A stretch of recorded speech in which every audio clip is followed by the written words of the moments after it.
ஒரு 2, 3 டேஸா என்னால காலையில வீட்ல விளக்கேத்த முடியல. காரணம் என்னன்னா, டைட் ஸ்கெட்யூலா இருந்துச்சு. ஒர்க் வந்து இருந்துட்டே இருந்தது. டைம் கிடைக்கல. ஏன்னா 7:45க்குலாம் போணும் அப்படின்றதுனால வேலைக்கு. இன்னைக்கு வந்து ஃப்ரைடே அப்படின்றதுனால நேத்தியே ப்ரிப்பரேஷனா எல்லாமே செஞ்சு வச்சுட்டு, அதாவது கிளீனிங்லாம் எல்லாமே பண்ணி வச்சுட்டு படுத்ததுனால காலையில கொஞ்சம் ஈஸியா இருந்தது.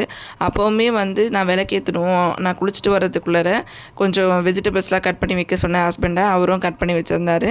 எப்போவுமே வெள்ளிக்கிழமை அப்படின்னா வழக்கம் போல் ஒரு சாம்பாரை வச்சு விட்டுருவோம். அப்படி தான் இன்றைக்கி தொட்டுக்கிறது கூட எதுவும் செய்ய முடியல, டைம் இல்லை. விளக்கேற்றணும் அப்படின்றதுனால வெறும் சாம்பார் மட்டும்தான் வச்சுருந்தோம்.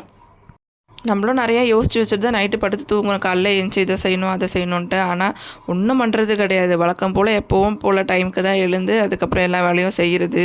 அது என்னன்னே தெரியல. நைட்டு 10, 11 மணி 12 மணி ஆனால் கூட தூக்கம் வராது கிடையாது. ஆனால் விடிய விடிய தான் நல்லா தூக்கம் வருது.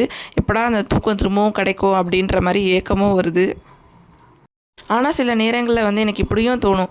காலையில் வந்து நம்ம கொஞ்சம் இயர்லியராக ஏந்துக்கும்போது நம்ம தான் இந்த உலகத்திலே என்னவோ ஃபஸ்ட்டு எழுந்த மாதிரி ஃபீல் ஆகும். இந்த மாதிரி யாருக்குன்னா ஃபீல் ஆகிருக்கு அப்படின்னா கமெண்ட்டில் சொல்லுங்கள். ஹஸ்பண்ட் வந்து கடையில் போயிட்டு கீழா நெல்லி ஜூஸு, அதுக்கப்புறம் நெல்லிக்காய் ஜூஸ்லாம் வாங்கிட்டு வந்திருந்தாரு. அதுதான் காலையில் நான் பிரேக்ஃபாஸ்ட்டுக்கு முன்னாடி சாப்பிட்டுட்டு அதுக்கப்புறம் நான் ஸ்கூலுக்கு கிளம்பிட்டேன். பசங்களும் வந்து ஹஸ்பண்ட் கிளப்பி கொண்டு போய் விட்டுட்டாரு.